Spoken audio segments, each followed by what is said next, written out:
Weekly Lacrosse Profile is brought to you by the Case Populaire Ganawage. Kevin Martin of Sweetlax took the time to speak with Mohawk TV, and some of the more encouraging things about Sweetlax is not just the lacrosse aspect, but it's the aspect of education.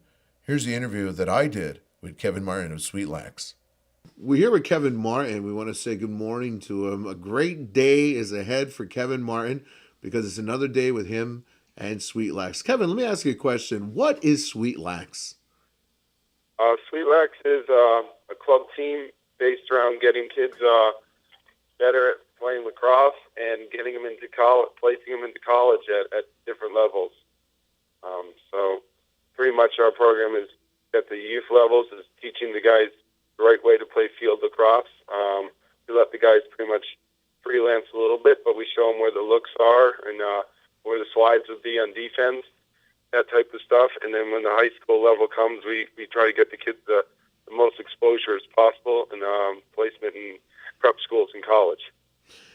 You know, it's very cool that there's some players from Ganawage there. Who are the players from Ganawage who are playing with Sweetlax? We have a few. We have Troy Lauder, Cam Orn, both the McCumber boys, Stone Jacobs, Rasta Demar. Trying to think of them all. We got a bunch of the younger guys I haven't really met yet, to be honest. We have a couple of the younger guys. And we have Cross with us now. So we have a good amount, to be honest. I think we have about 10 boys from Gunawaga. Oren Horn played for us. He's recently graduated from Vermont Academy and will be headed over to Mercyhurst. He was our first guy from that area. Kevin, let me ask you, we definitely have a lot of young Gunawagadona who are playing with Sweetlax. What are some of the special skills they're bringing from the box game that you're seeing? Well, besides the fact that, I know a lot of the kids down here love playing with them just because it's a different experience, meeting guys they would have never met before. Obviously their stick skills are above average, to say the least.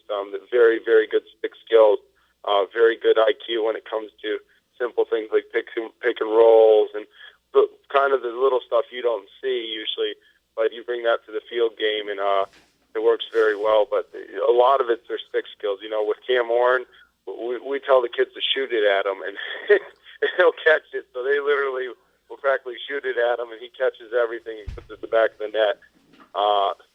And they bring a pretty good aggressive. There's not a ground ball from any age group that they'll miss. They always come out of the pile with the ground ball, which is big in these 20-minute running time games. I know, and 20-minute running games, it's good that they have young legs on them for sure. I mean, that makes a major difference. Listen, once they get down there, you have the kids from there. What are some of the special skills that you guys are teaching? Say guys like Stone, Troy, what's some of the techniques that you're developing with them? Well, I mean, mostly right to the bottom. I mean, when Troy first came with us, for instance, he didn't know simple lacrosse terms like, get back on defense is yelling, get back in the hole. He came over and said, Coach, what are you saying? So we even teach him basic, talk that's pretty universal for field. But we teach him spacing, the little simple looks, how to clear through.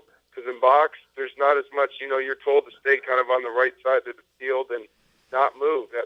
So we teach them, when this guy's dodging down, you got to go over here to create space for them and that kind of stuff. And just the basic stuff, that they don't get in box. My son plays the box to kind of reverse, get the skills they have, the stick skills. But we try to teach them the simple looks and how to get their hands free in field in the proper way to play defense. Some of the unsung heroes that we never really talk about are the parents. How's the parents' participation with the traveling, and what are they to expect? For instance, like if there's a brand new young upstart who's going to Sweetlax, what are young parents about to experience in the experience with Sweetlax? Any of our parents come down from the north, maybe from up there, Akwesasne or even over in Six Nations or Hamilton, Canada. shows, great dedication, and they really understand how important it is to get their son that kind of exposure and that kind of proper teaching at the age level. So it's a lot of work.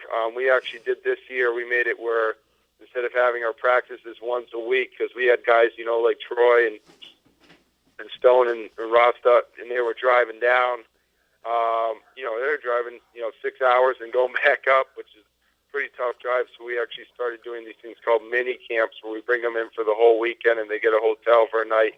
They get 5 practices over the course of the weekend, which has been great for our guys out of town. And even some of the families now have made such good friendships. They've reached out and said, hey, if so-and-so wants to stay with us, they're more than welcome, which is a pretty cool thing too, that the kids are making that good of friendships. Kevin, it's good to hear that that there's at least a support system when they get there. But it's not all just lacrosse action. There's also the education component. What is expected within their realm of education from each lacrosse player? I mean, we preach to them for every practice. It's about the books. You don't hit the books. You don't have the proper grades. Everybody knows those great players that nobody's really heard of. From that, even from America to up in Canada to up on the reservation, where you didn't have the grades. So it's real important for these guys to be studying class. That's part of the reason some of these guys are going off to prep school, not only so they can play field year round.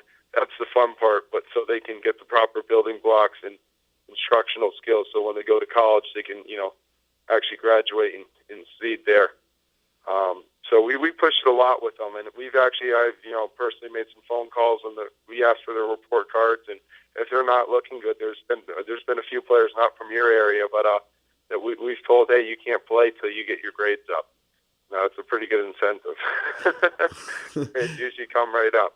Absolutely, and it's good to hear because definitely when you're dealing with parents, and sports, they want to make sure that they're going to get the best, whether if it's within the training or within the education. That's good. That's some good stuff. So, young parents are out there. Their son is doing well in the game. They want to get their son as part of the Sweetlax tryouts. When is the next tryouts there, Kevin?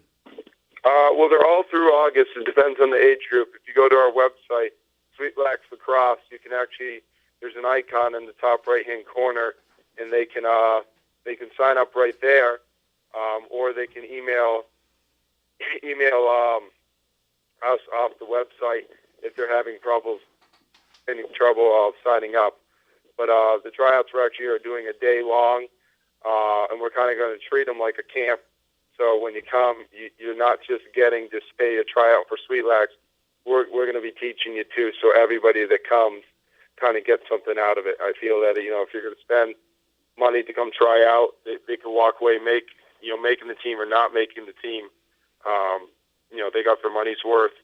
And also, I want my coaches taking down what they need to work on so we can send the thing over to them, that this is the skill set that they need to work on to make the team. A lot of these guys, we've had tons of players that have taken the constructive criticism and come back and made the team the next year. My son, actually, Hakeem Lucky, is captain over at Syracuse. His first year did not make the club team, and the next year he was the first guy picked on it and was the captain of his team, which is pretty cool. And just showed him taking that. He could have taken that and said, hey, I'm going to go to the beach every day. Instead, he took it, went on the wall, and shot every day, and came back twice the player. Mm-hmm. Finally, before we go, Kevin, I just wanted to ask you a final question. What's some of the expectations that you personally are looking for in a Sweetlax participant? Personally, what we're just looking for, we're looking for great athletes. We're looking for guys that are willing to put the work in. Obviously, we know, myself included, it wasn't one of the best students, but we're looking for guys that are giving 100%. Somebody that we can tell a school or a college that, hey, this guy's going to come here and he's going to give you everything he has. And that's kind of what we're looking for, too, a guy that's dedicated and wants to be there and willing to learn. And we have a lot of fun, too, while we're at it. As I said, you can ask any of the boys who are around. We've had a few laps and won a lot of tournaments, and they're all reaching their goals for the most part. Well, listen, Kevin, thank you so much for taking the time for speaking with us. Looking forward to the tryouts in August, and more importantly, looking forward to seeing the results of the fine work that you guys are doing over there in Rochester. Yeah, we got some great good ones coming in the younger grades, so I think they'll do some special stuff to say the least. Thank you so much, Kevin. Just anytime. Have a great day. For Mohawk TV, I'm Lance DeLille. The Weekly Lacrosse Profile is brought to you by the Case Populaire Ganawage.